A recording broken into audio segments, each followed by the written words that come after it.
Hey, Two Believers England team here, and I don't know. We don't have a name for the show, but on Wednesday nights we decided to start. Just let's talk comics. Let's talk some of the better stories, better moments. This time it is storylines, but there was a little.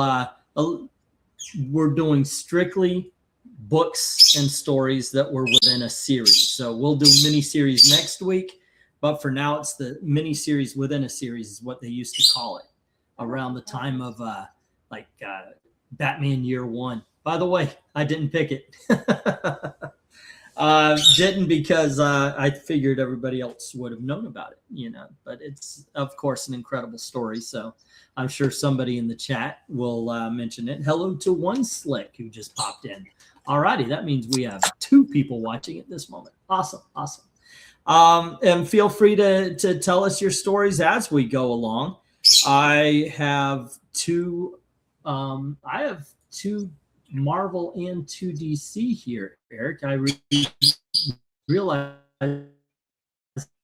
I deleted the old stuff from the cover ranking without actually adding on our stuff.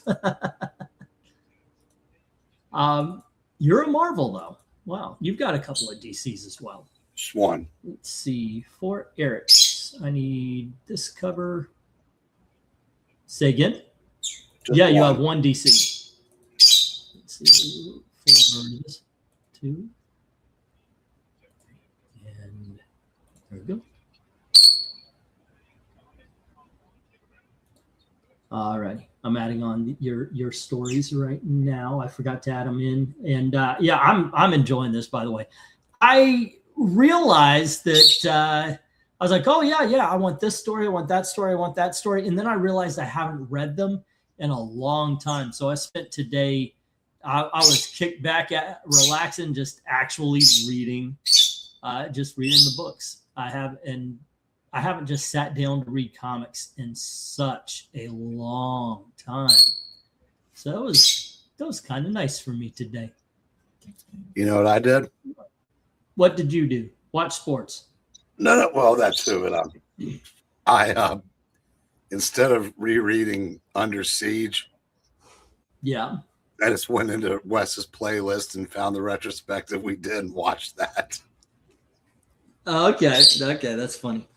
Well, I guess you know what. Let's start off since you named it. I know Henry asked if I would go first, but he named his first story, so we might as well talk about it. And it is Avengers Siege. Well, based on my memory of it, and even rewatching that retrospective, you took the cliff notes. Damn right I did. We basically skipped the first 3 issues, and we did 273 through 277.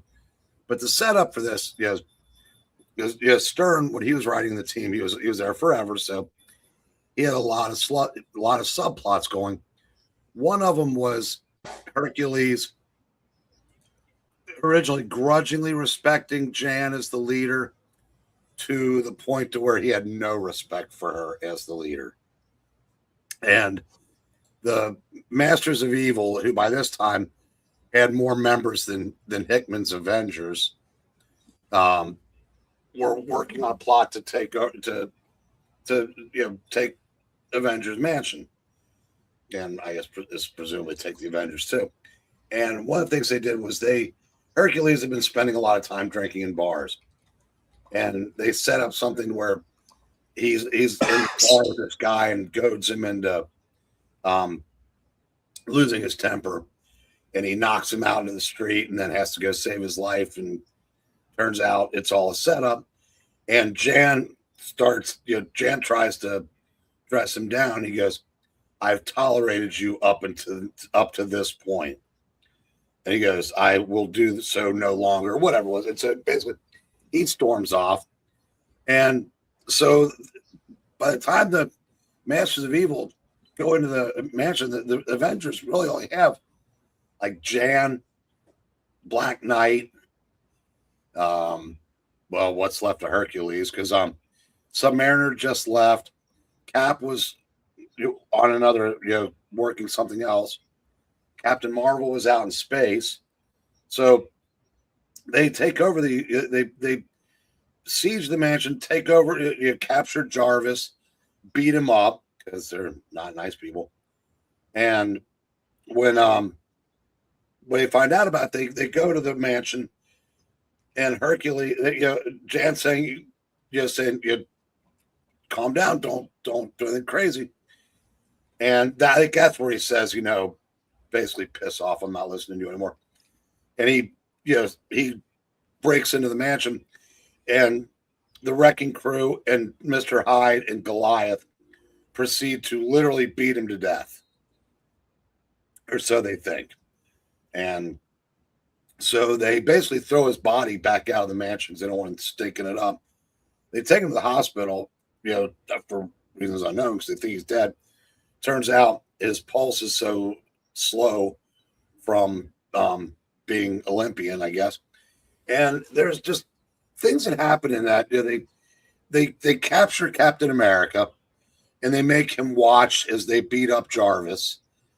And I should have mentioned, Zemo is running the team, and so it's more personal for both of them.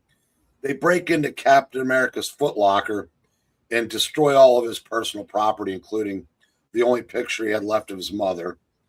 So, and there's a scene like the Ant-Man and the Wasp, Scott Lang and the Wasp, have to fight and defeat the Absorbing Man and Titania, which they're able to do through some really clever machinations. And it's basically, and Thor gets back from where he was. Captain Marvel gets back from where she was. So they have numbers again, and they fight, and they eventually, obviously, save the day. Hercules, turns out he didn't die. They get Jarvis the help he needs, but it's basically, the story is like one of perseverance, like it's like against all odds kind of thing. Because when Thor was this was during the time when Thor had lost the ability to heal, so you could hurt him, and so he was down.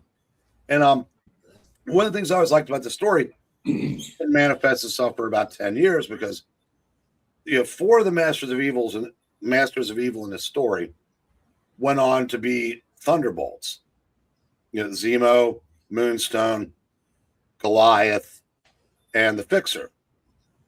Now, Goliath had become Atlas and legitimately reformed.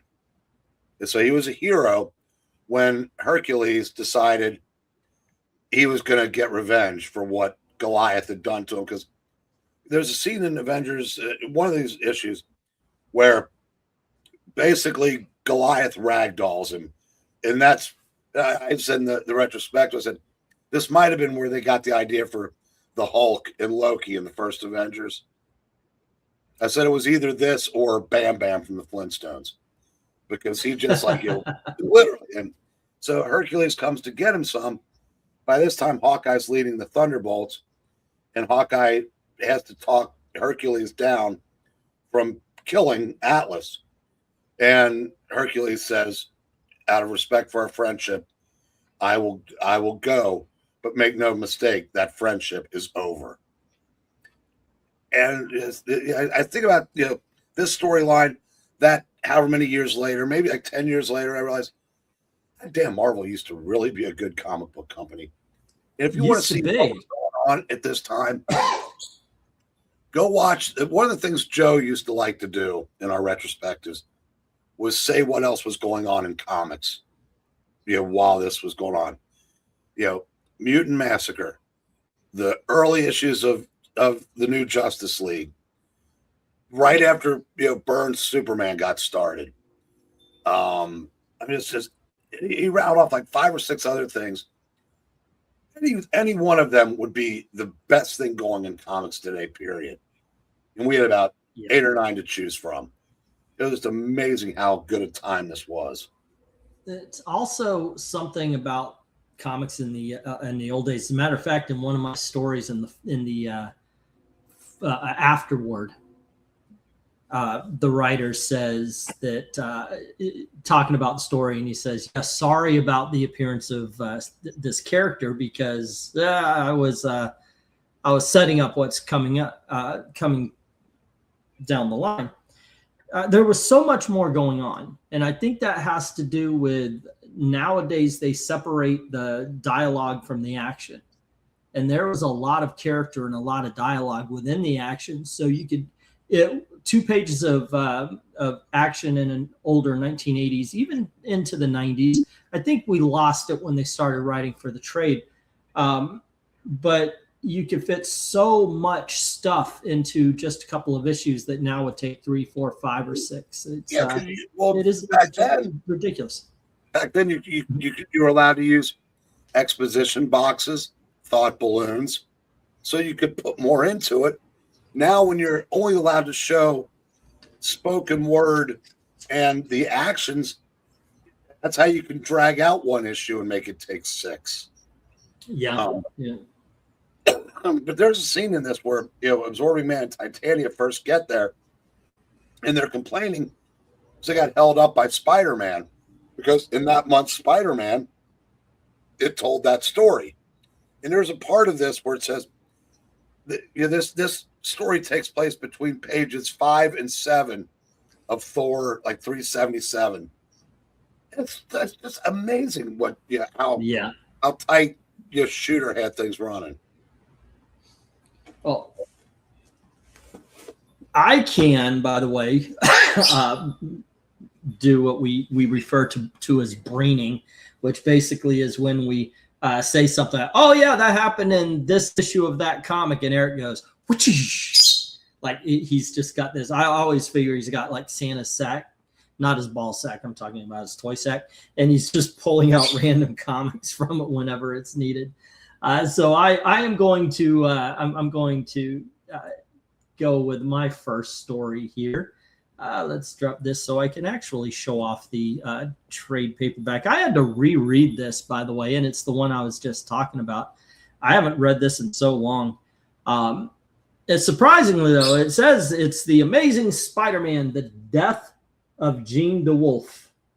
It's actually Peter Parker's Spectacular Spider-Man that's in these, but it says Amazing Spider-Man across the top. Wow, this is so long. This is an old trade. Also, you can see the $10 price tag there. I love this story. Me and my brother, by the way, we were reading comics at the same time when we were kids, and we did. Jean DeWolf was in like maybe 5 or 6 issues. She was not a main character. She was created to die. She was created for this story. Peter David, the writer, by the way, actually mentioned how people were going, oh my gosh, she's my favorite character ever. I buy Peter Parker Spectacular Spider-Man for her. Why did you kill her? Why did you kill her? And he thought it was kind of funny because, and kind of, I guess it would be flattering. People love this character after only a few appearances. It takes place, also, by the way, one thing that was mentioned and a lot of people had a hard time is that she ends up dead in the first 4 pages. You actually get a setup. This is Jean DeWolf. This is her life. This is why she became a cop. She's dead. And it's a mystery story as it goes through. Not a great one. I mean, I got to admit, I guess this would be 15, 14-year-old me when I first read this. I got to admit I didn't see it coming, but I guess it's kind of like The Sixth Sense. Once you reread it, you can see all the clues as to who it is. But it is made to be a mystery. This killer, it's a serial killer, and he's going around town and he's shotgunning people he finds to have sinned through their own power. So, he shoots a judge and, of course, a cop. He thinks she's corrupt, so he shoots her. One of the most dramatic scenes in the book is he's actually confessing his sins, and he's talking to a priest, and it talks about how noble the priest is and how good he is. And then he says he asks, he doesn't know if he's doing the right thing. This is the sin eater. And he says, well, I want to confess, and I want to know if I'm doing the right thing. The priest says, well, if you believe it's the right thing, you should continue to do. And he says, then bless me, Father, for you have sinned. And then the next scene is the priest being blown out of his confessional. It is a bit darker for a Spider-Man story. And according to what Peter David said, that's what he wanted. He said he had trouble with superheroes being able to walk away from fights. I always thought that about the death of Superman. There was never that traumatic experience. If Superman, like the next doomsday level threat, Superman could have lost his mind, and he would be afraid to be beaten to death, which is what happened. There was never that moment where Superman was just like, with this one, Spider-Man goes nuts. He likes Jean DeWolf. He loved Jean DeWolf, and he was hoping she loved him. And through searching for the identity of the Sin Eater, he finds out, she kind of did. And that just sort of drives him nuts. He becomes a little more violent, a little more edgy than he normally would. Of course, he's in black costume. That's one thing it's the retrospect. I didn't like rereading this. There's a couple of scenes where Spider-Man's getting beaten. And I'm thinking, and the symbiote never did a thing. Well, of course, that's a rewrite, that you got to look back at this with those new, fresh eyes of what the costume is. But still, it's a really great story. It's 4 issues long. And God, you talk about things that they don't let people do anymore. You remember the 4-issue series within a series? Now it's got to be dragged out. And if it's a miniseries, forget about it. They're going to drag that shit out way too long. But that's what happened when they're writing for the trades and not the floppies, I guess. Anyway, my first story, the Peter Parker Spectacular Spider-Man, The Death of Jean DeWolf. You read this one? I'm going to have to correct Peter David. Go ahead. You've been around for over 10 years when they killed her off. Because one of the stories I was going to do was Marvel Team Up 48 through 51, and that's the story that introduces her. She was brought in to be, I think, originally to be like a recurring character in Marvel Team Up. Oh, okay. And they started using her in other books, and they kind of set it up that she kind of had a thing for Spider-Man. I wasn't a huge fan of when Peter David wrote that story, and basically her apartment was a shrine to Spider-Man. Yeah. And that is just in there. Yep. A little creepy. Now, just a few years ago, there was that Gwen Stacy miniseries that took place when she was in high school. Okay. And Jean DeWolf was a cop working for her father at the time. Fortunately, they didn't get to finish that miniseries because there was 100% no doubt they were going to make her a dyke. No question. they were absolutely going to do it. And that would have been just virtue signaling for this modern audience when not only was she straight, she was a little too straight for Spidey. And they were going to undo all that. So either way, I was saying, but she was in more than just a few comics. That's why it was crazy when you opened up that storyline and you see her, like your dead body laying on the bed. Yeah, and it's blown apart too. You can actually see that her chest is gone, right in the middle of it. So made her maybe. Now I don't fault Peter David for not knowing that because, we fans always think that the creators know as much as we do, and if you're not Mark Grunwald, chances are you don't, because we're the ones reading all of them. They don't have time to read everything. I mean, I'm sure they know what they need to know, but I'm saying, And maybe that's what he meant. Maybe he meant that he had only used her a few times. And so he thought that. I don't know. Yeah, so either way, like I said, doesn't make the story any less impactful. I mean, it's that was a very, I said that story packed a punch when it happened. I mean, no question. Yeah. Yeah, it was great. I remember me and my brother loved this story. It was one that when I was a kid, I just over and over and over read it. All righty, let's go to the chat. Their first picks. Jackson Rickert says Fantastic Four 155 through 157. You know this storyline? Yeah, it's Dr. Doom claims to have Shala Bal, sequestered in Latveria to entice the Silver Surfer to come there. So I guess he's going to try and take his power again. It's been a while since I read the story. I think if I remember correctly, and Jackson can correct me because it was the first comic, the first couple books he ever bought. But I think it turned out to be an actress that he had hired to play Shala Bal. Okay. And that is that right there. I probably have read this. I don't have a lot of memories of it, though. All right, let's move on down. Let's see what else everybody's saying here. One of the most memorable stories for me was Fantastic Four 211, 212, and 213, where the Fantastic Four fights Terrax the Tamer and Galactus battles the Sphinx. Alrighty. Funny you should mention Terrax. Oh, so that's the Skrulls had used an aging ray on the team, and Ben, Sue, and Reed were aged. They like rapidly aged in like their 80s. The torch had gone off to find his smile with Shawn Michaels, or he would have gotten hit with it too. Fortunately, he was still young and healthy and able to come back and save the day. But that's a storyline I like to reference because it's the only time I've ever seen Galactus in a fist fight. That is something. And it was really cool to see him throw hands with the Sphinx. That is kind of funny that the Galactus is in a fist fight. I don't know.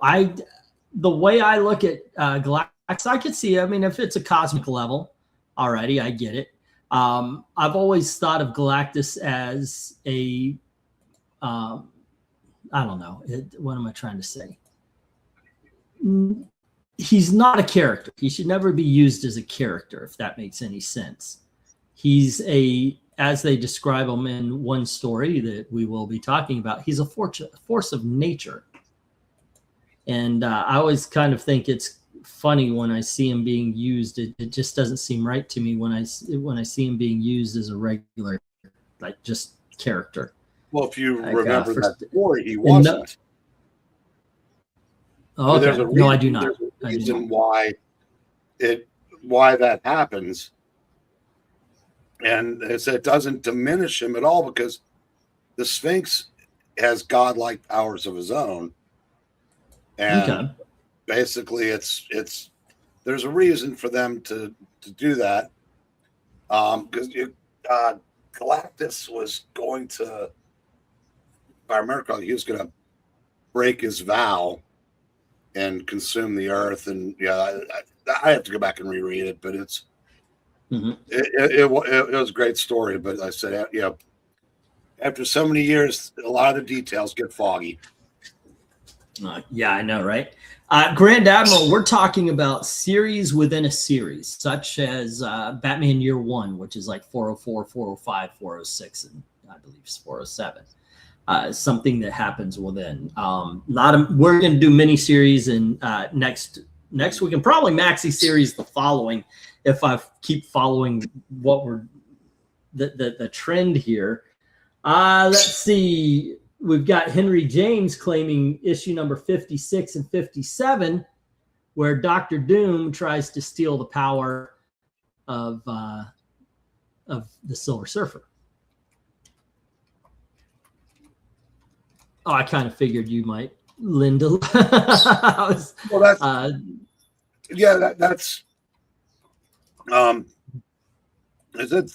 Dr. Doom finds a way to steal the Surfer's cosmic power. Seeing him ride the surfboard was cool. and the FF have to stop someone they couldn't stop before they had that power. So, and I can't remember how they ended up doing it, but yeah, that was a very cool story arc. Well, I do apologize. I was trying to get the covers up while you were talking there, and I kind of blew it. Sorry there, Henry. But here we go. I will do this. I don't know if I could keep this up where I'm trying to share out all the covers that you guys do. I wasn't happy with myself for not doing it last time, but there you go. This is issue number 57. At least I could get that part in there. All righty. Let's see what else. What else do we have? Which pretty much what happens to 155, 157. The Thunderbolts are probably the best thing to come out of Onslaught. Old Man Logan is my favorite storyline. If the same writers worked on 2 or 3 titles, you could understand the continuity crossovers. But when it's done with multiple writers working all over the country, that's something due to good editors, says Jackson. Let's see. Oh, yeah, I remember that storyline. Been a long time since I read it, but that scene in particular was wild where the whole story was intense. Which one are you talking about there, Eric Boyd? Avengers Defenders War, says Henry. 1970. Well, dude, it's one per. This is your one. We got 4. Save it for 2, 3, and 4 here coming up. All right, let's see. I feel like the original Spider-Man stories were amazing. Not really breaking ground with that comment, but also Superman. That's for later. That's miniseries. We're talking stories within a stories today. Okay, the death of Captain Stacy, says Black Spiders. There you go. All righty, and yeah. By the way, that one I like a lot, and I do remember somewhat of it anyway. But in general, I leave that up to Eric for the Soul Age. He's got such a better memory than I do, especially these days. But no, I dug that. But then again, I like any of the Silver Age and such. And in all honesty, when I think about the death of Captain Stacy, I get images from Marvels nowadays. I got to reread it because I'm thinking more of, the stuff that happened in Marvels. Let's see. Galactus got fisticuffs with the In-Betweener, an early issue of Silver Surfer, late 80s series. All right. Let's see. Old Logan is technically part of Wolverine. Okay. But that's fine. I see your point. No, that's it. Then that's what it was. I thought it was its own series. That's why I said. No, I didn't know that, Jackson. But the one I mentioned was first. Let's see. Don't they trick Doom into going into space and Galactus' his barrier knocks him silly? Oh, that's right. Silver Surfer used to have a barrier that kept him in the Earth. Okay, that's fine. Yeah. And death of Jean DeWolf, the scene where the priest gets so killed is so psychotic. Yeah, I showed that off. It really was something. It ends the issue, as a matter of fact. And then on the other side, you get the in the trade paperback here. On the other side, you get the newscaster announcing that's how they started the next issue. Yeah, that is such a great scene in the death of Jean DeWolf.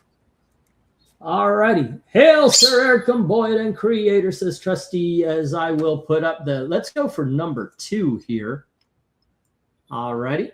So gather your second stories, ladies and gentlemen. All righty. And here we go. Eric, what is the second book you would like to talk about, or second storyline? Okay. I wanted to do one of the team ups, and I started. I think when I first started buying team ups, they were on the Killraven, where they were coming. Spider-Man was trying to find his way back from Old Salem, and I just loved because they went from that to the introduction to Jean DeWolf with the Wraith, and and then into a one shot with Captain America, and the Hulk and Wood God, which had a cameo the first time Byrne drew the X-Men. Then he gets shot to the moon and meets Warlock. Then he comes back and Blizzard and Electro take over the Daily Bugle. and J. Jonah Jameson and Barney Bushkin have to team up to try to save him. And then, blah, blah. I mean, it's just like one great story after another. And this one hit. This, in Marvel 2 and 119, the Tiger gets hold of this totem that she trapped the Super Skrull in at the end of her series, Marvel Chillers. And the story kind of moves on. Well, somehow that's that totem comes up again, and the Super Skrull escapes. I guess someone had bought it and had it aboard a cruise ship or something. I might be getting this wrong. And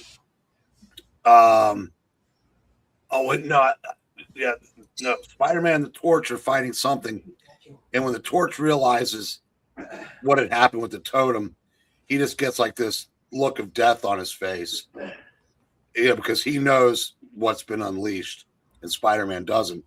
So they have to try to stop him.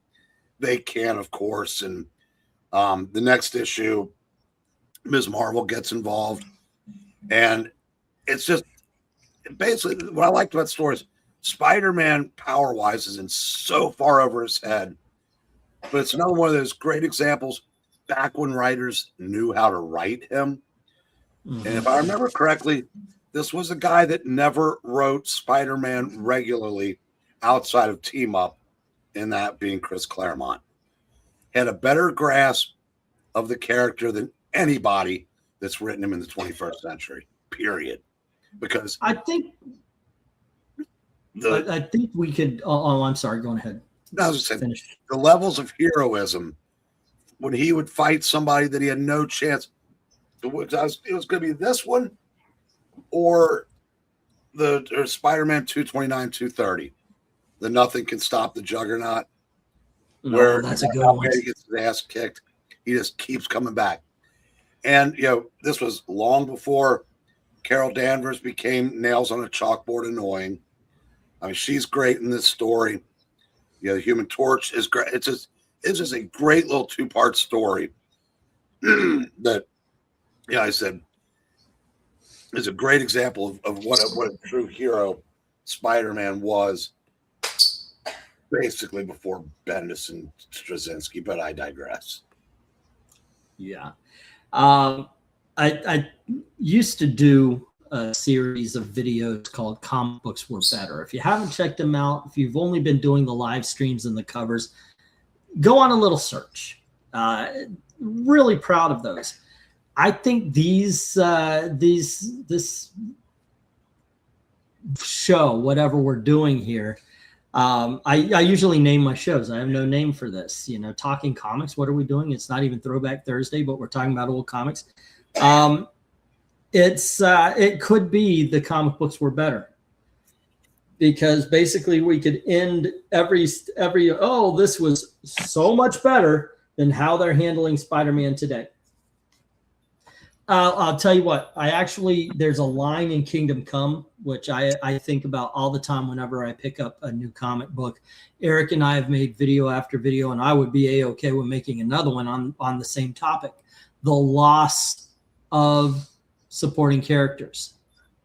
And I mean, look at Mary Jane. She's got superpowers now. She's not a supporting character anymore. She's a main character of her own story. It's ridiculous.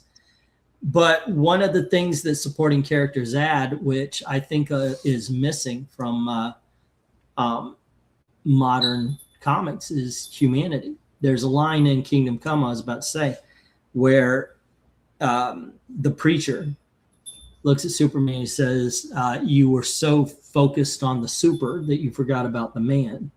And I think that's how a lot of modern comics are today. Now, you could say that we talk up the golden age, and you could say that it's very much the same. Golden age was very much the same. They touched upon the secret identities. They touched upon the supporting cast, but they never really delved into it. It was all kind of, as I would say, Dixie Cup deep.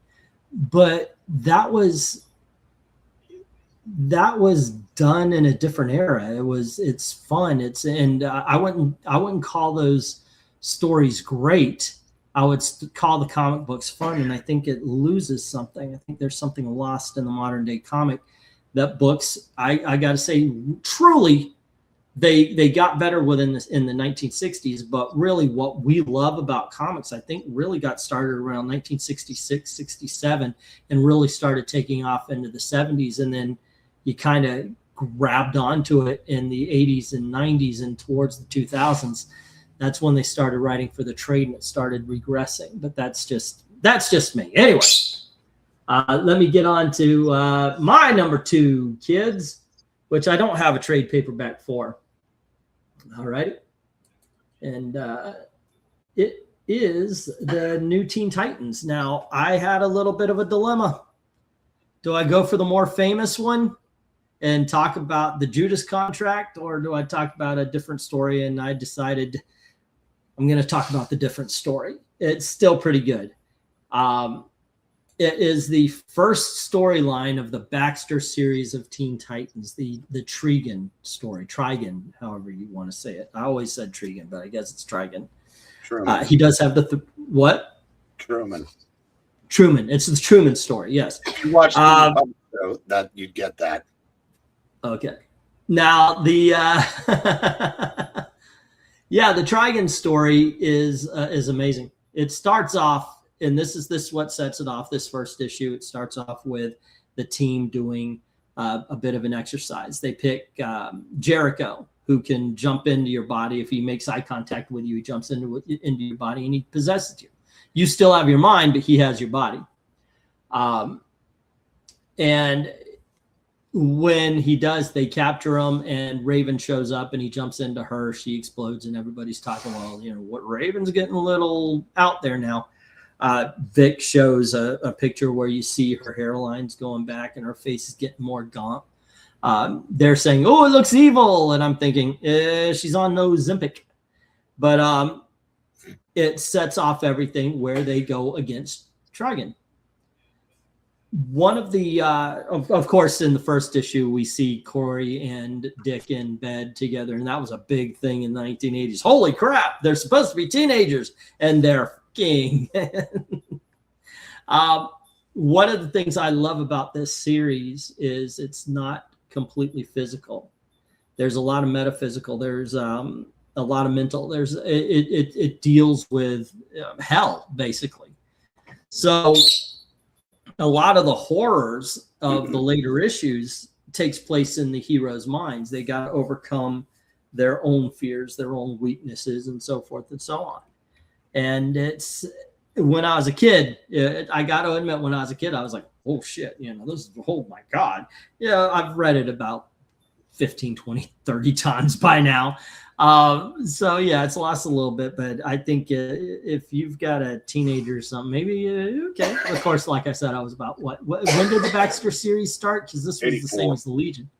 There you go. I was 14 at the time. So this absolutely worked on me. I love the fact that the very next issue after this was a big parade. The city's like, woo, Teen Titans, thank you for saving us from that big evil devil dude that you guys conjured. But overall, it's fantastic. And as you can see, Marv Wolfman, George Perez, so that's great writing. That's great art right there. Yes, Judas Contract is more famous, and it deserves every bit of the accolades. I think this is a bit of an underrated story by the same team. So there you go. That is my second, kids. All right, let's find out what you guys picked as your second story. Dun, dun. Let's see. Craven's Last Hunt. Okay, there's a reason why I don't have Craven's Last Hunt. This is Black Spiders. I didn't pick Craven's Last Hunt because I knew you guys would. Oh my gosh, I should have the trade right here. I've got a hardcover, the original hardcover, as a matter of fact. That storyline is amazing. Now, you do have a start where Mary Jane is talking to a lot of people think that's bullshit because Kraven was able to shoot Spider-Man, but he has an argument with Mary Jane and he's swinging around, and he actually kind of gets jolted because he says he felt his spider sense. He was ignoring it because he was too much into his head. And that's how Kraven gets him, and he buries him. He captures Spider-Man, he buries Spider-Man, and then he wears his suit and he becomes Spider-Man, but he's a brutal Spider-Man, and he kills people. At one point in time, of course, we see him eating bugs and rats and all like that, trying to get the sense of the animals that he kills and such. It's basically watching a man who's already insane fall further. And yeah, great storyline. Fantastic. Do you have anything to say about the Kraven's Last Hunt? You know, I actually think it might be a touch overrated. Still great. Mm-hmm. But I think it's, reached mythical proportions. And maybe deservedly so. I don't know. I do think I often say that in comics, it would be nice if there could be finality. When you hit the perfect story. Now, even if I think Kraven's Last Hunt is a little overrated, it is the perfect ending to a respectable character.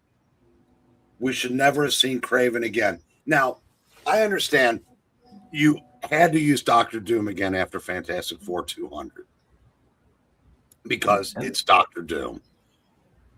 We should have never seen Korvac again after the Korvac saga. Every subsequent appearance has diminished the character. It'll never take away from the story because, it cheapens it, but it doesn't take away from how good the story itself was. Kraven was, he was an A-list Spider-Man villain, but not an A-list Marvel villain. So they could have had Marvel go on just fine without him. And I wish they had, because that was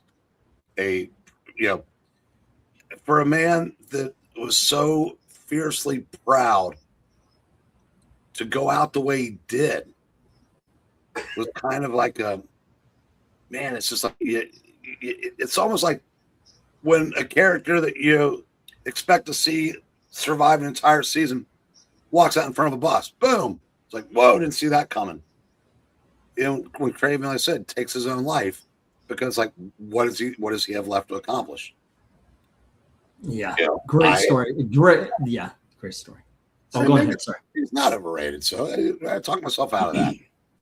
But the ending, I agree completely. I got to admit that I refused to read Kraven stories for a long time after that, because and this is I say the same thing when people talk about, oh, that sequel ruined the franchise. No, look, I do like number 3, but Terminator only has to have 2 movies if you don't like the rest, and that's the way I see things. If you like, they did Secret Wars about 10 years ago, and it ruins the original. The original is on the shelf downstairs. It's I never think that you have to go beyond what your favorite stuff is. So yeah, to me, Kraven's Last Hunt was the last Kraven, and there, like you said, there's no need to go any further.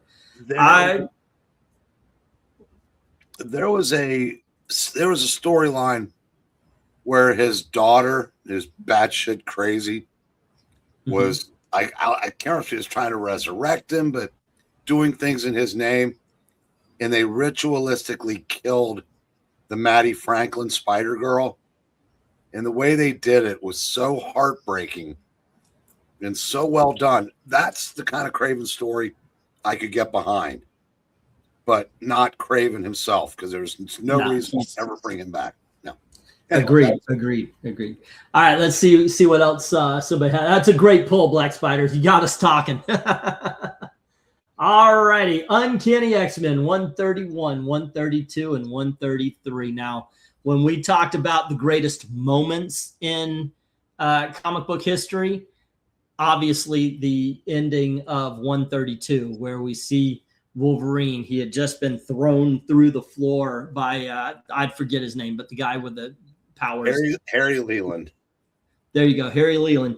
And he just turns up and goes, okay, now it's my turn. And it's just, let's bring on the X-Men, baby. I think this is a great story, by the way, because the X-Men get their asses freaking whipped by the Hellfire Club.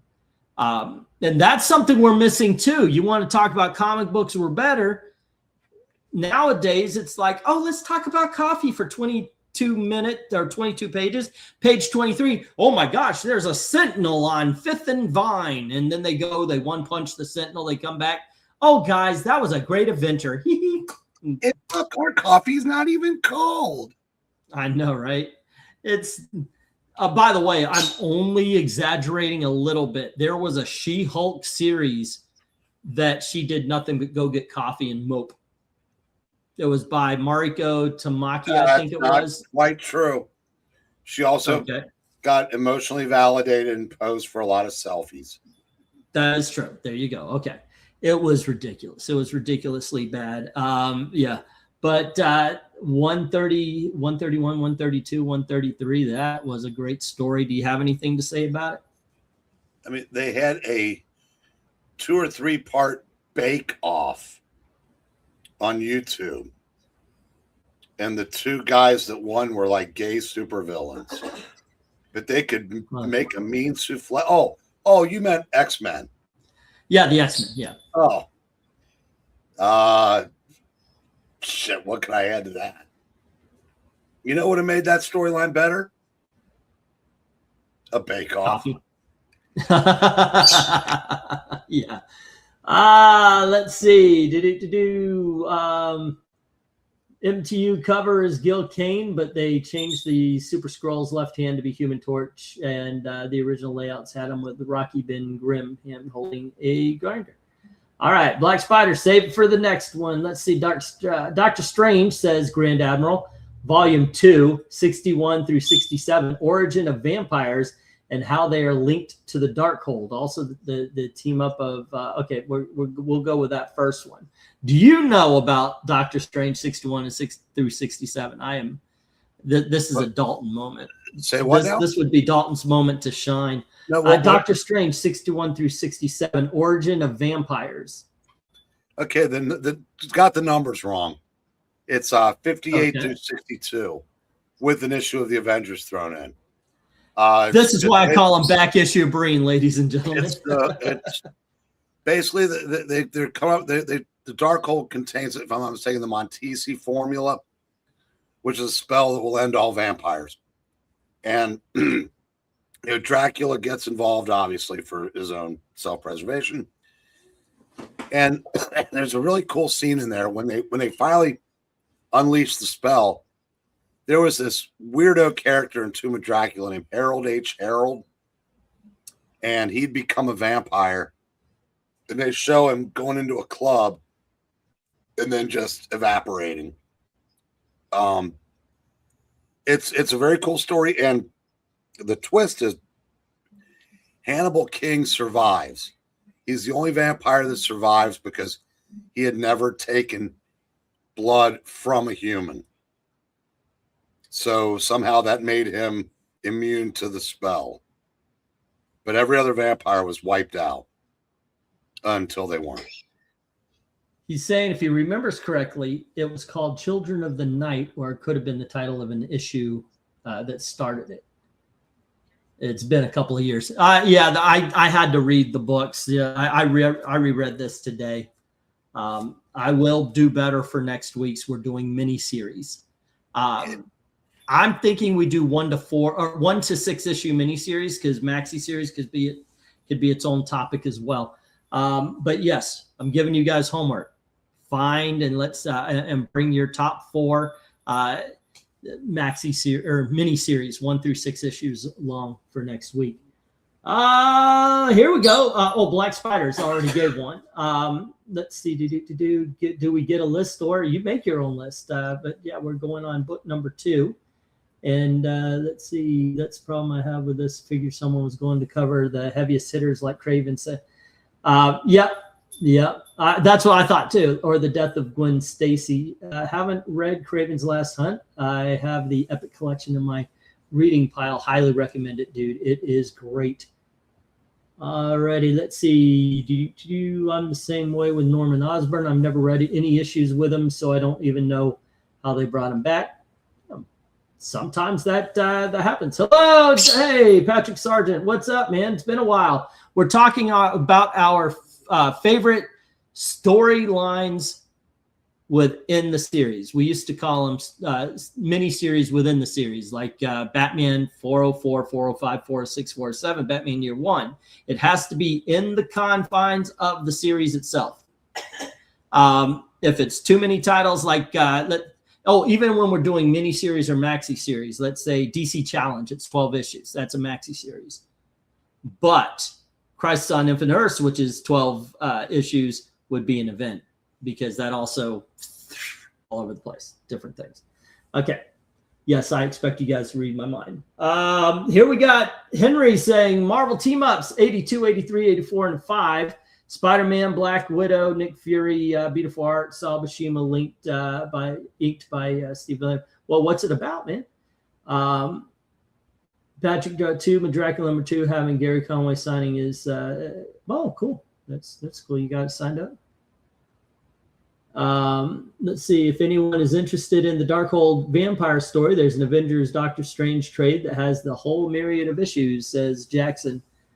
Alrighty, and with that, also the mutants, all of the mutants I learned got brought back to life, which is really weird and awkward. They reference the Krakoa area. G.I. Joe Roadkill Deadlock 1 through 5 this year was dope. Oh, well, that's a mini series. That's a whole thing, whole different thing. All right. Oh, here we go. Here's another. Says Black Spiders is coming up with everybody. Pick it. See, Black Spiders doing all your jobs. He's coming up with 3 or 4. Wait for the third pick there. Black Spiders. It's coming right up. All righty. Here we go. Book 3. Eric, what are you talking about? All right. My favorite. What do you want to end with is what you got to think about now. My favorite year, not to be confused with a Peter O'Toole movie. Fantastic Four was 1976. Because I wasn't around. Well, I was, but I wasn't reading at age 3 or 4 when FF had that, when Kirby and Lee created the Inhumans, Black Panther, Galactus, Silver Surfer, all within a span of less than a year. But when I first started, Fantastic Four had the Thing and Hulk team up against the Fantastic Four, and then the gamma rays cancel out the cosmic rays and permanently, in air quotes, change the Thing back into Ben Grimm. Then you had the Power Man storyline, then the Galactus storyline, then that silly Impossible Man one-off, and then right into a Frightful Four with the Brood. Great times. Well, I decided to pick something from that year, and I went with 168 through 170. It's Ben Grimm coping without being the Thing. And it starts off innocuously enough. Ben and Alicia run into these, hippies, and they want an autograph, and Ben just assumes they want his, but they're art fans of hers. So that's just like the first subtle little dig that he's not. It's the guy said, one of the kids says, "By the way, mister, are you somebody?" And he goes, "I used to be, not anymore," or something like that. Mm-hmm. And then he tries to adjust to life after the Thing, tries to, get on talk shows, finds out he can only get like 1 minute on one and they cut the segment. And so he's really feeling down. Then he finds out, since the, what do they call it? A MacGuffin, that there's a that the Fantastic Four have a charter that says there must always be 4 superpowered members. So they go out and hire Power Man.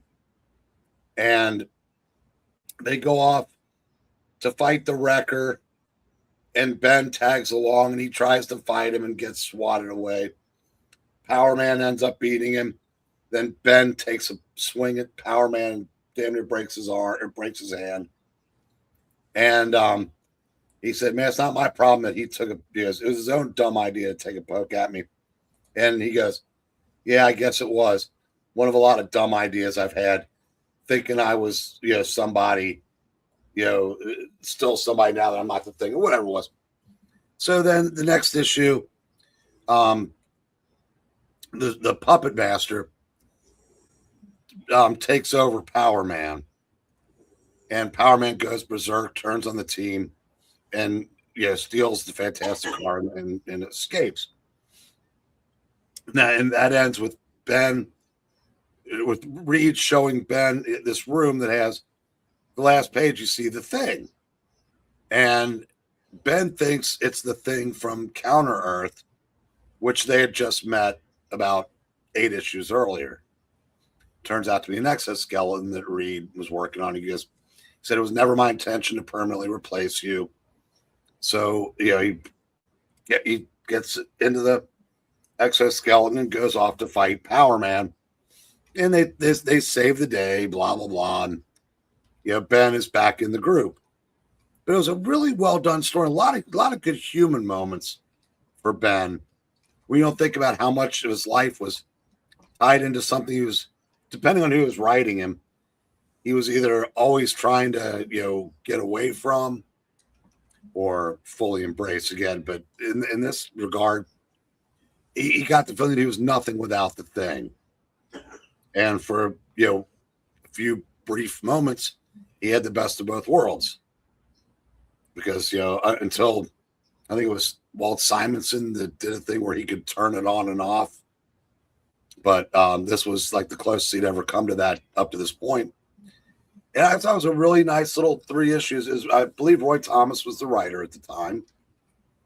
And it was fun. I really enjoyed these issues. I know I've read them a long time ago. I have no memory of it. I wish I could say so. This looks like it'd be a lot of fun. I mean, it really does. I was a huge Power Man. I know I had to have read these things because I was a huge Power Man fan in the 1970s and 80s. This was my second Fantastic Four issue that I ever owned. All right, it's kind of funny. Everybody's got a Fantastic Four story today. There's a lot of great stories within the Fantastic Four, I think. All righty. As a matter of fact, my third book it's not a 15, 16, 17 issue thing. It's not, by that I mean number this, that, and that. This one starts. Let me see where this one starts. This one starts about number 242, and it ends in number 262. But there's individual issues and pages they take to create the greatest of all Fantastic Four stories, and that is the Trial of Galactus. This is fantastic. The last issue is what killed it for me, man. I mean, it is just, this is where they explain Galactus. It was an amazing storyline. It's John Byrne art, as you can tell. It's just fantastic. Most of this deals with the Heralds. Galactus is at his lowest. He is dying. He is not fed in so long. He's losing his life. And he finds himself near Earth. And so he's got to break his promise. He's got to attack Earth. He's got to get his nourishment where he can. And he does. Before that happens, by the way, Terrax comes along and he actually lifts Manhattan, and he sends it was Long Island or Manhattan, one of those two. And he brings the Fantastic Four and all these people, and he says, I'm going to leave them here in space and drop the protection, and they're all going to die if you don't beat Galactus. He's weak. You've got the power. So that's going on. And after, of course, Galactus says, he goes, are you freaking kidding me? Because they wouldn't do it. So Terrax goes to Galactus to fight him. And Galactus is like, oh, look, more of my energy. And he takes all of his cosmic energy back from Terrax, sends him falling to Earth. And Doctor Doom ends up reviving him and recreates an artificial cosmic power for him to destroy the Fantastic Four.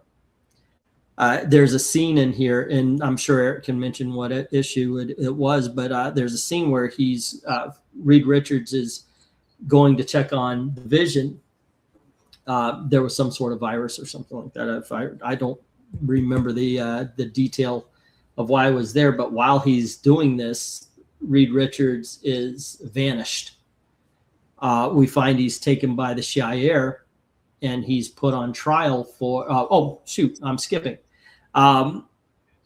Galactus comes to Earth. He's going to devour the Earth. The Avengers are powerful enough to stop him. And he's dying, and Reed Richards says, we have to save him. And they do. And that's when Reed Richards gets taken, and we find out he's put on trial because after Galactus leaves Earth, he finds the Skrull world, and he devours it, killing 7 billion Skrulls or something like that. So, and so you get Reed Richards explaining humanity and compassion, and then you get the explanation not just by Reed Richards, but by Odin and Eternity himself about how Galactus is actually a force of nature. He's not a character, and this is why I always believe this. After I read this story, he is not I could have put the cover up. I didn't put the cover up. I picked it. It's this. But he's not a character. He is a force of nature. He is beyond anybody like this. So no, Squirrel Girl and America Chavez should not be walking up and going, hey, Galactus, how would you like to do us a favor? No, none of that. As a matter of fact, there's a scene in here where the Fantastic Four arrive, and he's like, I don't want to deal with these people. And, why is it the people from this one planet is giving me such a hard-ass time? So, yeah, if you haven't read it, search it out. It's a fantastic Fantastic Four. It's a fantastic story. Eric, do you have anything to say? Because I know, being a Fantastic Four fan, you've read this one.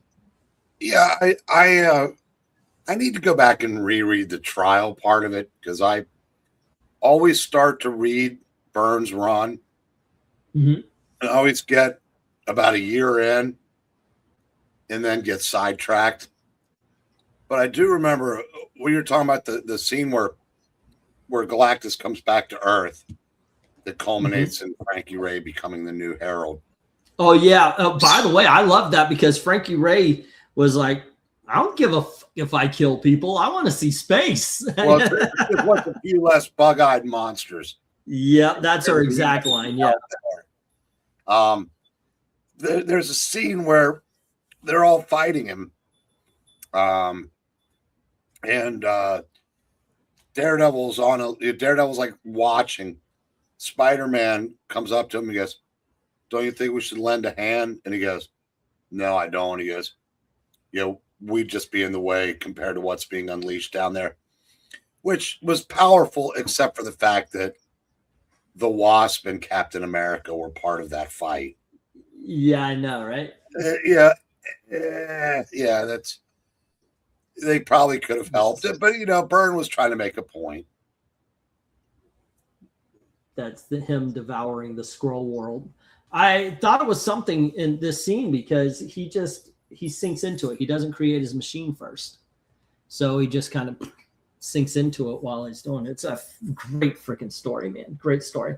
All right, let's see if I feel like it's not when you guys are mentioning miniseries or stuff like that. That's we're talking about series within a series. So it would be like the Korvac saga, which takes place over a few issues of the original Avengers. It's not a separate title from the Avengers. I keep mentioning Year One because not Dark Knight Returns, because Dark Knight Returns is its own miniseries, but Year One is in the series itself. Let's see. Just before Breen's story, the Hulk and Thing team up in those two issues blew my mind. I do like Swamp Thing, Patrick. Took it apart, bro. No, not yet. You stole my pick. Good. That gives okay. I don't know what pick that was. Let's see what we got here. Zero Tolerance was also awesome, and the old Ragnarok, says Rhaegar. I don't know those two stories.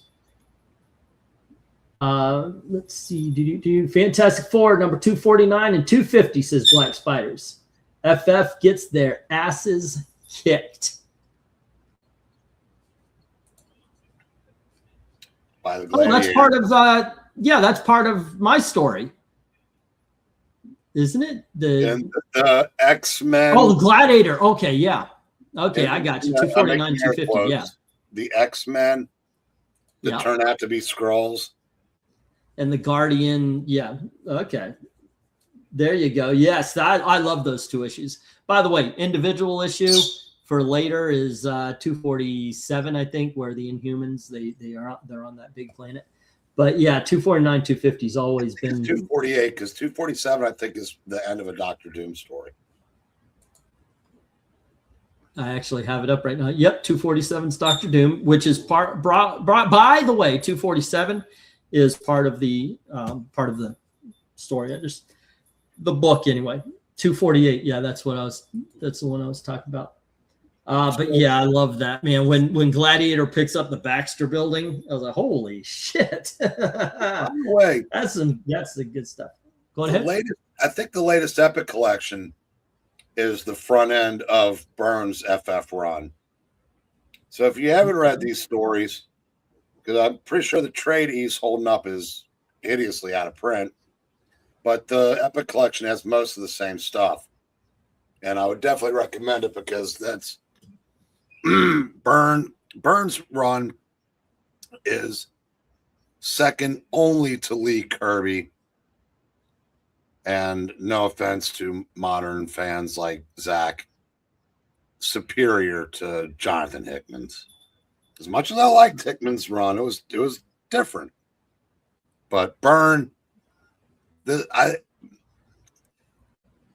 for a guy that revitalized the biggest character in fiction, to think that anything would be competition to that is why I call John Byrne, why I give Byrne the nod over Perez for the top guy in the 80s. Because Fantastic Four, Superman, that's not an easy choice. No. And you're right. He really did revive Superman. Yeah. And not to mention, he's part of the X-Men. So there's that. Let's see. Rhaegar is bringing up Zero Tolerance. It's the rise of Bastion and the humanoid Sentinels. They also did it in the cartoon. I think this is about when around the time I stopped, because Chris Claremont had a bad habit of starting stories and never finishing them. And I was like, okay, here we go. We're never going to get the ending of this. We're never going to get. So I was like, I'm done. I'm just done. So I had to drop Marvel for a while. It was that and the Maximum Carnage. After a while, I was okay. This is just too much for me. But there you go. Do you know anything about Zero Tolerance? Nope. Okay, I do know, however, about one Slick's pick, Daredevil 181 and 182, The Death and the Funeral of Elektra. Obviously, it's so weird, because I was actually thinking, do I want to do a Frank Miller Daredevil run? Obviously Born Again would be the actual run, because when I was thinking of that first, what is it, like 20 issues that he did? I realized that's one whole story. You can almost go the Daredevil. It doesn't feel like, oh, there's a story within a story there. It's a great individual issues. I brought one of them up when we did individual issues, and there's another one I would love to talk about as well. This right here, of course, we have Bullseye got captured, and Kingpin hires Elektra as his assassin. And Bullseye wants to get in the Kingpin's good graces again. And so he goes after Elektra. He wants to prove he's better than her.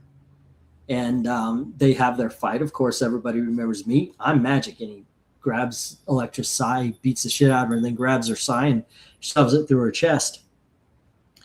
I love that, by the way. That was something that happened in the 70s. Bullseye defeated Elektra. Nowadays, Elektra is one of those fighters that barely get touched, and it's don't get me started on modern day comics. But this was such a well-told story. That is, I mean, in that individual issue, which is in the middle of one of the greatest, or towards the end, actually, I guess, of one of the greatest runs in comic book history, in my opinion, the greatest run. It's fantastic. Great story all around. I would add on 190 as well. And oh, goodness gracious, 192, the book that I talked about. But there you go. Great pick, One Slick. Now, I have to ask. Okay. When you say the greatest runs of all time, do you disqualify the Stan and Jack Fantastic Four and the Stan and, because if you're saying that, Stan and Jack's Fantastic Four was superior to Miller's Daredevil. Yeah, you and I've had this conversation before. I know that's your pick for the greatest run. I mean, it lasted 100+ issues. Yeah. It created, but again, like I said, it's not fair to compare anything to those because there was nothing before that, and it was because of runs like that that everything was possible after that. That's why I disqualify those. I basically start post Stan and Jack because that's otherwise. Like I said, I don't think there's anything to compare to the first 100 issues of Fantastic Four Spider-Man. Well, I would disagree, obviously, because I do find Daredevil's run. I would also say that the quality per issue, if you wanted to even put a percentage up, I think the quality of Daredevil's or Frank Miller's Daredevil was just, there's more great issues in that than there were in the Fantastic Four. If you what's the word starts with a P, like per diem, whatever it's called. There's a word I can't think of, but yeah, I'm not saying that isn't great. I'm not saying it isn't great, but my favorite is the Daredevils. Let's see. Henry is saying the X-Men Sentinels 98, 99, 100. Sentinels capture Professor X. Rebo can't find him on Earth. He's in space. Space shuttle to space. New X-Men versus old X-Men. What are they gonna do? They're going to switch clothing, ladies and gentlemen. That's what they're going to do. You have to have knowledge of this, right? You want to talk about this one? Yeah, go on ahead. Give me a break on the speaking. That's all you get. No, the X-Men against here. So my mind was sifting through the Miller Daredevil run. No, we're here on the X-Men. Yeah, from what I remember about it, this is the storyline where the Blackbird or whatever it is they was gonna crashes into Jamaica Bay and. I was thinking of an older Sentinel story. Yeah. And it's the one that, it ends with them seemingly plunging to their death, and 101 has Phoenix rising out of it. That's about all I remember of it, though. All righty. I haven't read it in a long time. Now that I'm thinking of it, when I go back to read old Chris Claremont stuff, I find myself starting a little bit after that, actually probably around the Doomsday storyline, not Doomsday, Doctor Doom storyline. where he invites them to his castle, and then he arcade puts them in their own rooms and such like that. Alrighty, let's move on. I'm looking for storylines.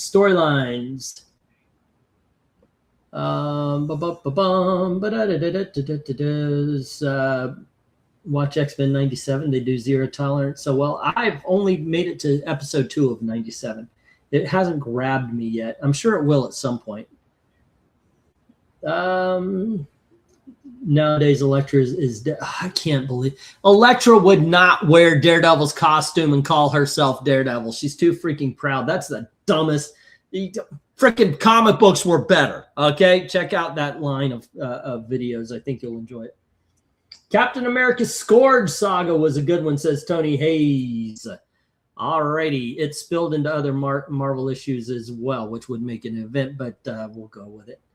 I actually got that mixed up with the Jean DeWolf storyline, because it basically has the same, somebody's going around with a shotgun killing people, and yeah. Patrick's agreeing with some issues of Fantastic Four Kirby Lee aren't superior. But I look for the historical context, absolutely. Who else has a long run as Stan and Jack's FF? Peter David on Hulk.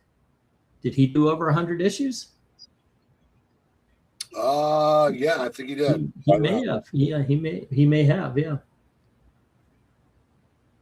All right, let's see. Apparently, Marvel was looking into killing off some old villains and gave the writer the green light to do so. Once again, if finality was a thing, that would have been a more powerful story. Okay, and they're debating. I understand and appreciate the first 30 issues of Fantastic Four, but I really don't like the series until 45 or 46. I'm the same way with the Avengers around 41. It's kind of like they're grabbing, like they're trying to find their way. I think even Daredevil falls into that category, by the way. Granted, there's a great improvement between the first 6 issues and then when Wally Wood came on as the regular writer. But it still is a little weakish until you get until the 50s and 60s when these teamed up with Black Widow. I think that Daredevil even picks up. They met in issue 81. Oh my gosh! Look at that. That boy tagged me. What'd you say? I said they met in issue 81. Well, there you go. 81. Yeah. Tony Hayes says, does anybody know what I'm talking about, or is it just me? It may just be you. Eric didn't even bring it up. The Captain America Scourge saga. I remember reading it a long time ago. Do about 20-something issues. Oh, okay. And it popped up in other books too, where he would pop a supervillain and say justice is served.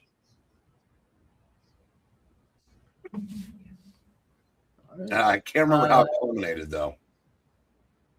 Also, Life with Archie 36 and 37, the death of Archie. I had a chance to pick up the big magazine. I didn't. I should have. Thanos Quest is a miniseries. I actually didn't miss it. I put underneath it miniseries. That's good for next week. So yeah, I'm kind of if you want to talk about the run where Silver Surfer and Thanos meet up and we get the first appearance of the Gauntlet and all that kind of stuff. Starlin took a lot from Englehart's Silver Surfer run to build the Infinity Gauntlet. Sorry, Saga says Jackson. See. And once again, if you want to talk about this, but today we're talking about runs within a series. I will say it again, kind of like Batman 404, 405, 406, and 407, which is year one. It is a story within the series that is its own entity. It could be taken out of in a trade paperback form or something, and it's its own story. But it was in the confines of the series, not a miniseries, not a maxi series, not an event. That's what we're talking about tonight, and we're on our 4th picks. Here we go. Here we are. And but yeah, I want to keep this going, so I'm kind of breaking them down into topics, and that's why I'm kind of being a little bit stingent. That's the word. Stringent. Yeah. That. Left out the R. Stringent. Or is it stingenter? I know I'm just kind of stringent. Yes. Yeah, because I want this to be, I want to keep talking about comics. And next week is going to be mini series, 1 to 6 issues, not 12. So when we're talking about this and you guys are like, ooh, crisis. No, that's 12, 1 through 6 issues. Anything over that we're counting as the maxi series. Say again. You're going to yell at and chastise your audience? Every fucking time. They're used to it at this point. Yeah. There we go. My number 4 pick is Crisis on Info. Oh, okay. Wait, no. We'll get to you. We'll get to you. All right. I love that pick, though. I love that freaking pick. All right. What are you go? Oh, your 4th one, sir. You want to build up? You want to introduce it? That's oddly enough, that's Zach's favorite title. Okay. Okay. Before I get to my number 1 of the night, I'm going to explain why, as good as Daredevil, the Miller's Daredevil is, it's not as good as the 2 I mentioned before. There we go. Frank Miller had an idea, and that story could have been any number of characters. He got control of Daredevil and retrofitted Daredevil to fit his story. That Matt Murdock, that Daredevil, had no resemblance to anything that had come before. Now, you can argue that made it better, but he could have been at DC and done that with Batman, or he could have done that with the Shroud. That he made the character fit his story. Whereas, like I said, so it just happened to be Daredevil. I don't know if that makes it better or worse for some people. Because I said, I love it. It's top 5 for me.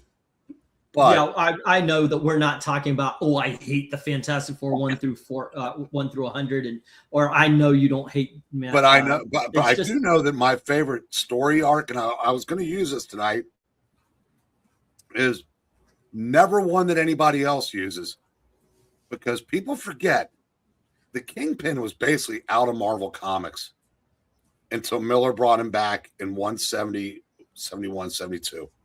To me, that story's better than the Elektra, and I'll tell you why. Elektra, he did as good a job as you can do to build up sympathy for a character that was around for a year before she was killed off. The Kingpin was a long-standing character, and the way he brought him back in that story, what ended up happening in that story, that is, to me, that's as good as comic writing gets. Especially when the guy, I can't remember his name, that wants the Kingpin to take over again, so he arranges an accident that seemingly kills his wife. The look on his face when he realizes the Kingpin knows, and it's just, and then he knows I'm dead, and yes. But I mean, it's what a great 3-ish. Anyway, yeah, that could easily fit. I will say this: what he did for the Kingpin, he did for Daredevil. Daredevil was a superhero. He kind of made him darker, and it might have made him a little bit more Batman-like or something. You could say that. But what Frank Miller did was he defined Daredevil for the future. Because that is that people forget. He had Daredevil in Matt Murdock completely ruin Heather's life, so she'd have no choice but to marry him. People forget what a complete dick he was in that part of the story. Yeah, that's true. That is true. Okay. Anyway, your number 4. All right. Nobody, surprise to no one. Detective 471 through 476. Steve Englehart. Yeah, DC contacted Steve Englehart and begged him to take over Justice League because we want to bring some Marvel type sensibilities to our team. And he goes, I'll do it if you let me write Batman. Well, Detective Comics was, had one in the banana peel and one in the grave. So I said, sure, take Detective. We're canceling it anyway. and he delivered a 6-issue story arc. Well, actually, he started writing, before a few issues before that, but Marshall Rogers came on as artist in 471, and in a 6-issue period, when at the time comics were 17 whole pages. So do the math on 6 times 17. He brings back Hugo Strange and his monsters. He fits Hugo Strange finds out Batman's identity and tries to auction it off, bringing in the Joker and the Penguin. You get a Penguin story. He brings back Deadshot as an entirely new character in everything but the name. And I said, Hugo Strange has been a mainstay ever since. Deathstroke or Deadshot has been a mainstay ever since. Introduces boss Rupert Thorne, who is still used to this day. Big character in the cartoons, as I'm told. Yep. And then arguably the most impactful 2-part Joker story that gets referenced 50 years later in the Secret of the Joker Fish. It's just, and he introduces a new love interest, Silver St. Cloud, who figures out his identity, which she can't deal with it, so she ends the relationship with him. It's just an incredible 6 issues. And like I said, I my favorite Batman story of all time. I said, my favorite, obviously, long form is Cataclysm. But as far as a block of stories, it doesn't get any better than this, period. Yeah, I count the Cataclysm and oh goodness gracious, No Man's Land. No Man's Land, thank you, as an event. This is amazing. Actually, whenever I think of this, my head doesn't go to Jokerfish. It actually goes to that scene with him and Silver St. Cloud where they're talking, and I think she's talking to Batman, not Bruce Wayne. Yeah. He leaves and she goes, I have to leave you because, I know you're Bruce. It's just a really heart-wrenching scene. I think of that when I think of Strange Apparitions before I think of even Jokerfish, which is, this one and the following issue is 2 of the most famous Detective Comics issues of all time. It's such a strong story. It's one of the big regrets I have when I was poor and needed money. Okay, at the time, I think the trade was going for like $40, so I sold it. I wish I did not. It's a great story. That's a really strong pick. Really strong pick. You remember my Strange Apparitions trade story? No. Where I found it. It was out of print. I found it and I go, this is great. I ordered it. German text. That's why it's cheap. That's why you were able to get it, huh? Excuse me. That's awesome. That is awesome. Okay, kids. I know it wasn't. All righty. By the way, he's right. Search out Strange Apparitions. It is an amazing story. My number 4. I've got the trade paperback in my hands.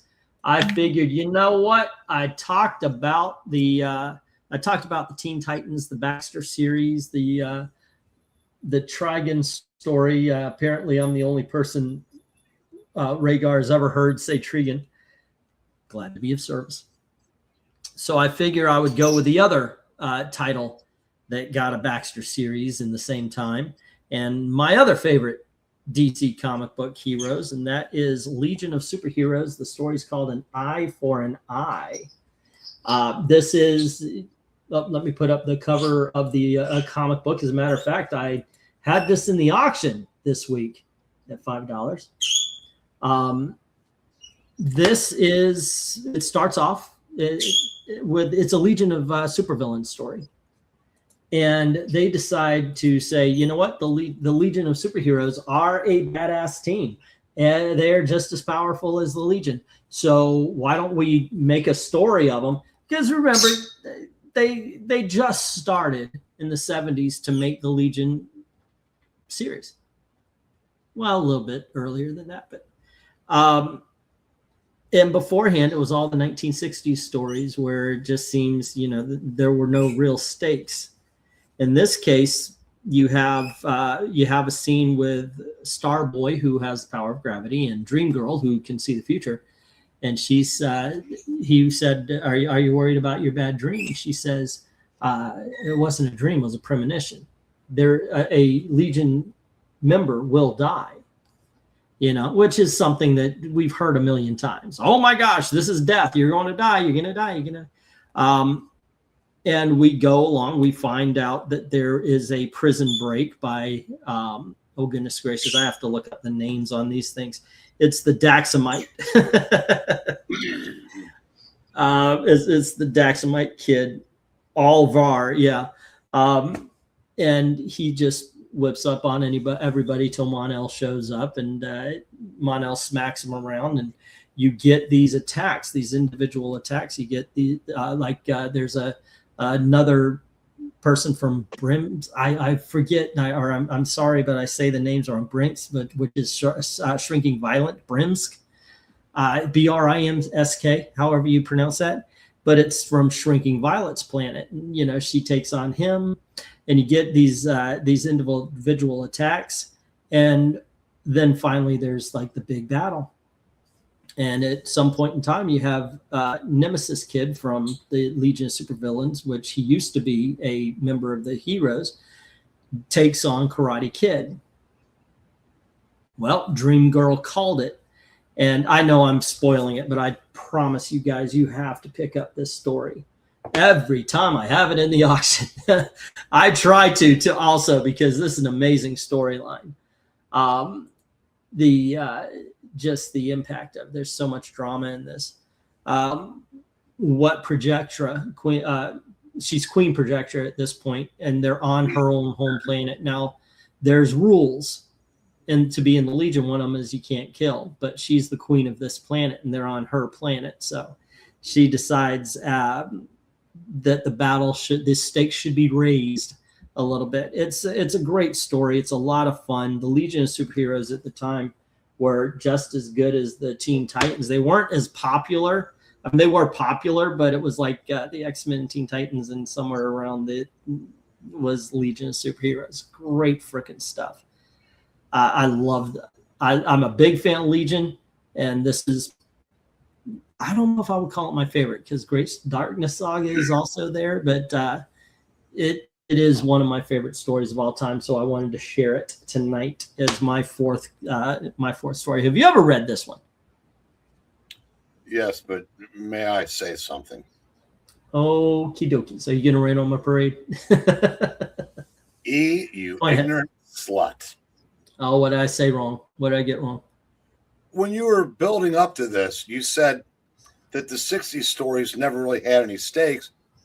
Legionnaires died in the 60s. That's true. Yeah, you're right. That was a dumbass. I mean, Lightning Lad died in like the third appearance or fourth appearance. Yeah, you're right. The Legion and Doom Patrol were different from other DC comics in the Silver Age. They actually did have stakes. I was trying to convey the simple nature of the stories, but a lot of stuff was like really that. Compared to other DC stories. Oh no! Once Shooter got a hold of them, I recently read the first omnibus, and those first stories I could see why Jim Shooter was like, I can do better than this. Here's a story. But they did get better. But you're right. You are right about that. Legionnaires did drop off. Yeah, and their pets. But hell, even the ones that Shooter said I could do better than were written better than the other superhero comics at the time. Yeah, that was some good stuff. Not a great indictment on DC and why Marvel made such the immediate splash that it did. Yeah, you are absolutely correct. I sit corrected, sir. All righty, let's go to the chat and see what their number 4 picks are. We will start with Jim's because I want to talk a little bit about that. It is the Crisis of the Crimson Kryptonite. This is in the 90s or late 80s, where Superman is hit with some red kryptonite and he loses his powers. And he still tries to be Superman. You can't have a world without Superman, because what happens is the villains would go, oh my gosh, let's go. And I got to tell you, there's one scene in here that I absolutely love, Jim. It is when Superman's just standing there and you've got Mammoth. I forget the sister, but they're from the Brotherhood of Evil. And Mammoth says he's going to take on Superman. So he's just, he's gearing up and he starts running. And Superman says, you know what? I'm tired of this. You take your shot and I'm going to put you down. And he says it serious. And Mammoth just kind of stops and he apologizes. And it just, okay, we give up. We're going to go, because Superman just stares him down, says if he hits him, I'm going to wipe you out. That is, I'm paraphrasing, but that is one of my favorite scenes in that whole story. That is a great story. And all right, let's see. Oh, go ahead. What? Yeah, that story where he goes to the Will Payton Starman for help, and Starman basically impersonates Superman to let the people know that there is still a Superman. Because he needs to show superpowers, blah, blah, and Starman could change his appearance. And also said another, which makes me segue real quick. Another great, I should say, really good DC title post-Crisis. It's been completely memory hold, mainly because arguably the best DC series of the second half of the 90s was a different Starman. But the Will Payton one, for what we liked about comics when we were a kid, supporting cast, subplots, just fun. That was a great series that no one remembers or talks about. Yeah, okay. Yes, and by the way, for as much as the late 90s Starman is great, I can't get anybody to buy those books in the auction. They die on the vine. Let's see.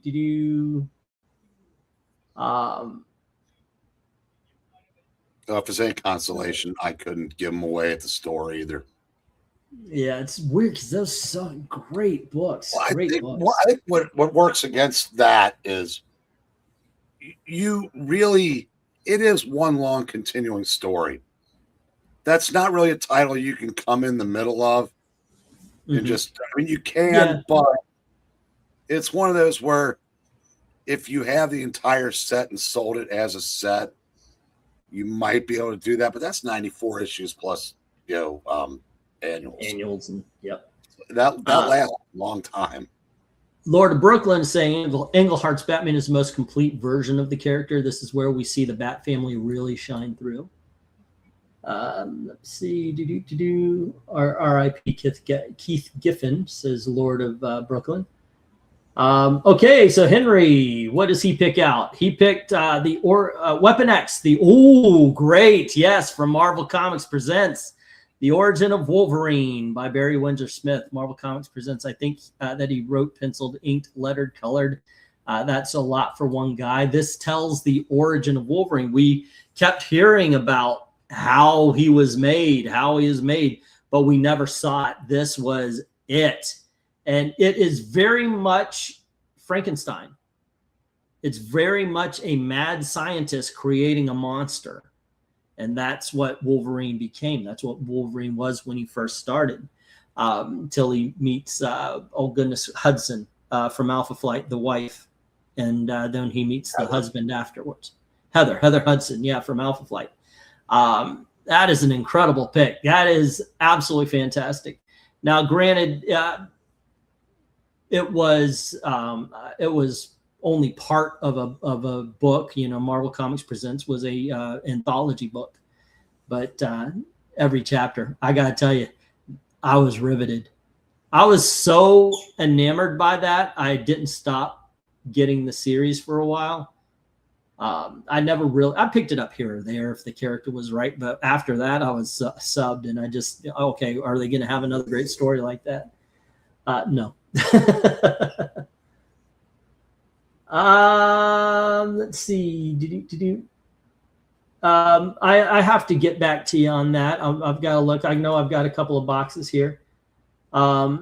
I know specifically one from the other night, so 25 for that. I think I've got one downstairs, so at least 50. There might be another. You get a lot of comics, but yeah, I know there's 2 boxes at least.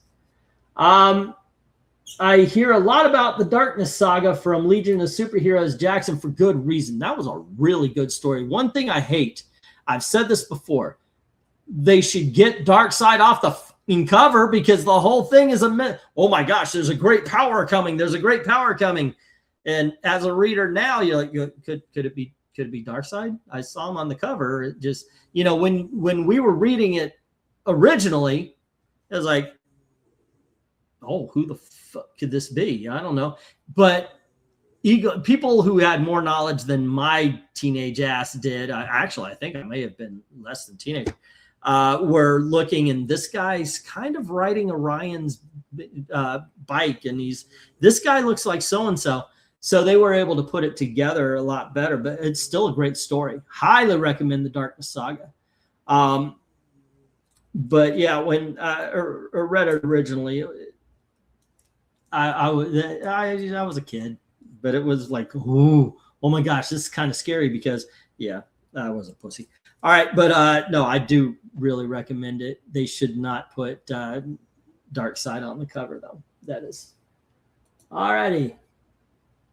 Those 2 issues with Karate Kid versus Nemesis Kid is a classic. Yeah, that would be issues, it was 3 and 4, I think, because isn't 5 the projection? Yeah, it's 3 and 4. Fan-freaking-tastic. Yeah, great stuff.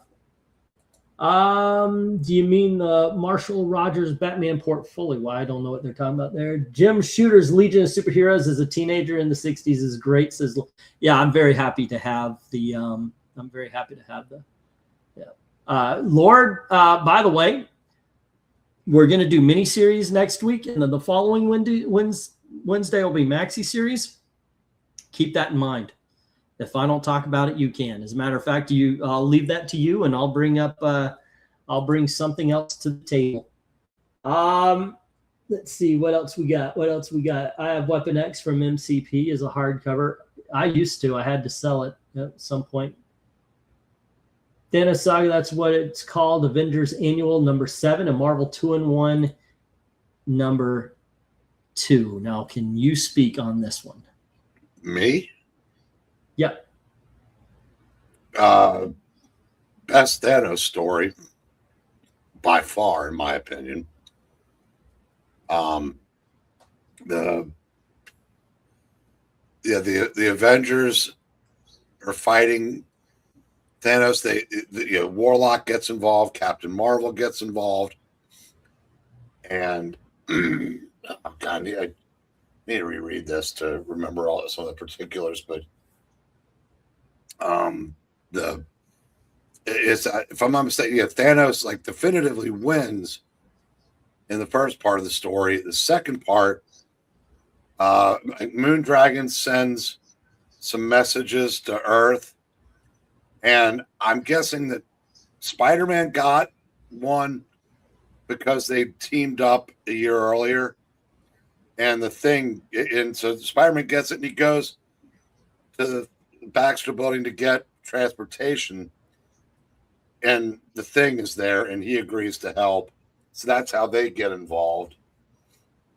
And I believe, if I'm not mistaken, the storyline, Warlock dies, but he dies all the time, and he's off in their version of heaven with all of the people, all the all of his enemies that he's fought and killed are all there, and they're all friends now. And Thanos dies at the end of the story, and he's basically got like turned into like a statue or something. And I remember when they did the death of Captain Marvel, he was still dead, which I wish he kind of would have stayed dead, because now he's so freaking overused. But yeah, we wouldn't have gotten the Infinity books, I guess. But the Infinity Gauntlet, by the way. Yeah, I need to reread this because it's Jim Starlin writing and drawing both with, I think, Joe Rubenstein. It's great. I said I need to reread it, but find the trade because neither book is cheap. Yeah, that thankfully is true. When you have them, great. When you need them, not so great. Let's see. Joker's sister's books or something good in the 1970s. Are you talking about Joker's daughter from the Batman family? If so, by the way, I agree with you. I think that it's fantastic. I love that one. That's a fun storyline. It's in the Batman family books, and we come to find out that she says she's Joker's daughter, and then she's the Penguin's daughter, and then she takes on the daughter role of many of Batman's villains, only to find out that her name's Duella Dent, and she's actually Harvey Two-Face's daughter.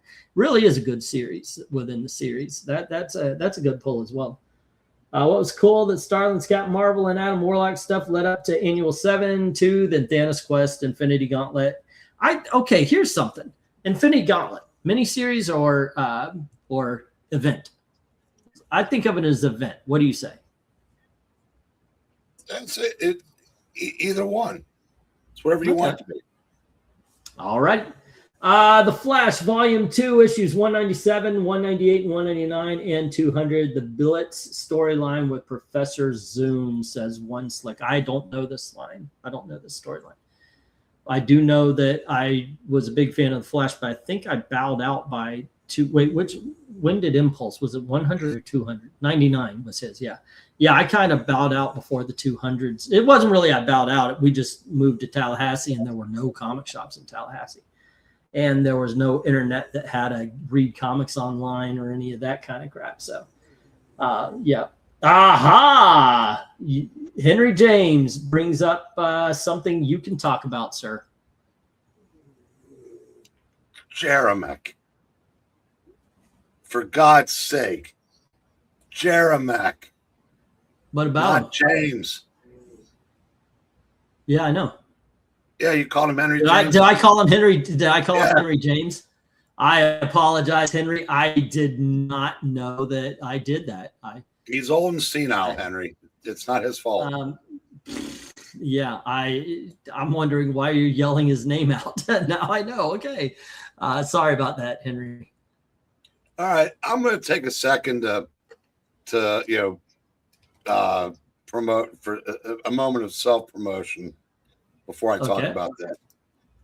Henry, I don't know if you'd been around at the time, but long time ago, I used to do videos with Wes from Thinking Critical and Joe Corallo, who's a comic book writer. And we would do retrospectives where we would take storylines from old comics and retrospect them. Yeah, we did. This is one of the ones we did, Avengers, Defenders, War. And we did about 60 or 70 of them before Wes realized that it was more trouble than it was worth. And they came to a screeching halt. But before that, Avengers Kree Skrull War was basically the first true continuing story in comics history. As far as like, I use the term sweeping epic. Or it basically ran from issue 89 through 96. And the second half of it, they brought on Neil Adams to do the art. And we got some of the most beautiful comic books ever in 93, 4, 5, and 6. Yeah, it went through 97. Yeah. And then, unfortunately, the last issue, Adams fell behind, and basically Roy had to fire him and bring in John Buscema to do the last issue. But this basically the Kree and the Skrulls can't decide whether or not to destroy the Earth, enslave the Earth, or keep it as like a strategic outpost for one or the other, whoever conquered the other, and leaving the Avengers to stop them. The Skrulls had infiltrated the Earth, like one of the so had the Kree with Captain Marvel. The Skrulls had a congressman named H.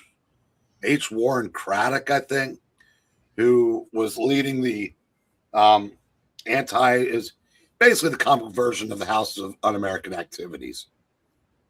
I forgot what they called it in this.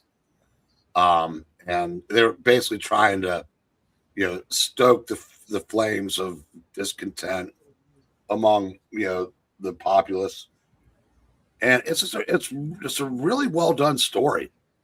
It was basically the first time anybody had tried this, where like a story that there have been 2-part stories, 3-part stories, even 4. This one was 10, and it kind of set the stage for what was to come in comics. And I don't think Roy gets enough credit for being the first to do this. And I think it's funny that he was also, by the time we got the Avengers Defenders War, which was the first true crossover in comics history, because I don't count the JSA, JLA annual meetings because those took place in the same comic. But Roy was the editor-in-chief, and Englehart had to really convince him to let him do the story, because he was writing both books, and Roy was definitely afraid that he would fall behind and they would miss a deadline. But I think it's funny that the man who set the stage for all this kind of stuff was then hesitant to let someone else pull the trigger on it. But he did, and the rest, they say, is history. All righty. Requiem of the Silver Surfer is my top choice. Requiem of the Silver Surfer. What is that? I'm actually. I'll know when he says it probably, but I don't know without. Mm-hmm. I'm looking it up right now. Requiem, and then we're gonna do a little recap.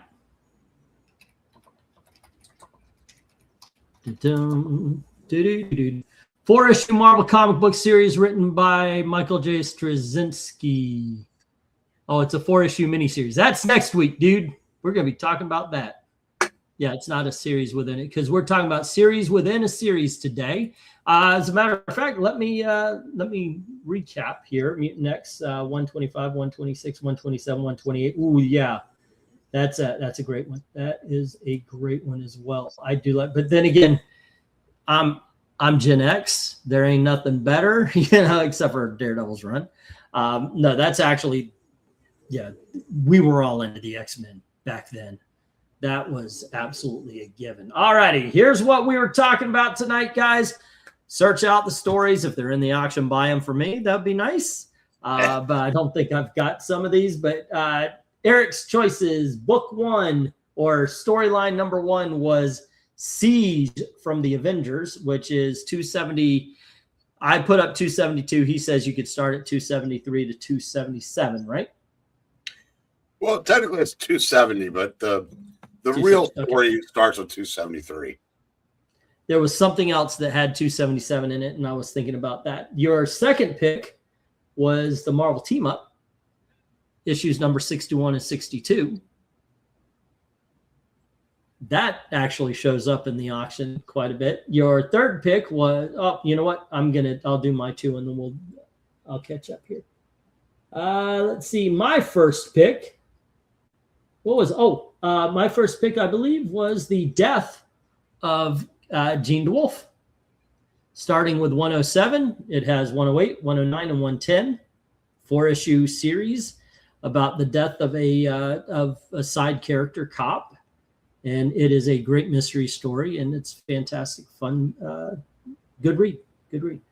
All right, my number 2, I believe I went with the first 5 issues of the Teen Titans, the Baxter series, where they fight Trigon.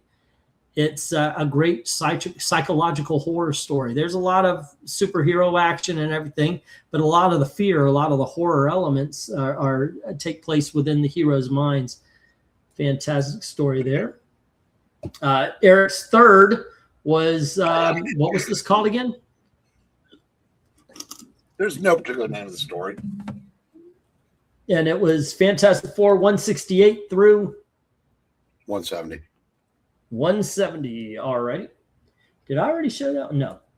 All right. And my third story of the evening was the Galactus, the Trial of Galactus. I got the book. Once again, it's a great character study of not only members of the Fantastic Four, but Galactus himself. I love the last issue of this. It's got some great action where the Fantastic Four are taking on Terrax the Tamer, and great stuff. Eric's fourth was Detective Comics, the Strange Apparitions storyline. You want to recap this?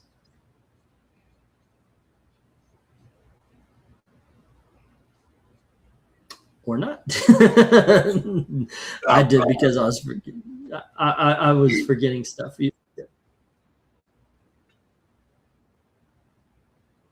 Okay, my fourth was the Legion of Superheroes 1 through 5, the Baxter series, where you have an all-out assault on the Legion of Superheroes by the Legion of Supervillains. This book has real stakes. It is a great story.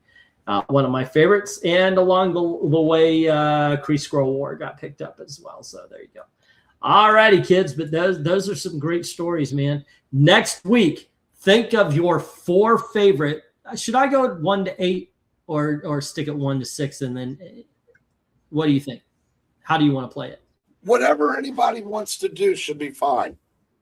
Yeah, okay, well, I want to do the maxis is a whole different. What is anything up to that? Yeah, up to the 12, because there's not a lot to choose from. 12-issue miniseries. So those are going to overlap. So I would say anything up to that. Whether it's because there aren't that many over 6 issues either. I kind of wanted to stick to making them 2 different things because content. I'm saying the 12-issue one. There aren't that many to choose from, so that's going to be. We're all going to overlap on that one. So you might as well make the next week anything up to that point because we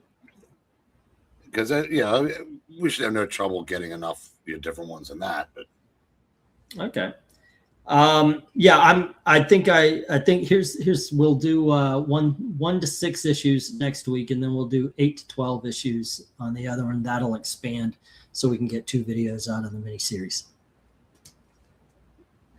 All righty, kids, 1 to 4 next week, and 5 and plus the following, says Jackson. I agree. That being said, your homework is there. You got it. Find out some great stories. I've already got some picked out. I was looking at my trade paperback shelf and went, oh yeah, okay, yes. So there you go.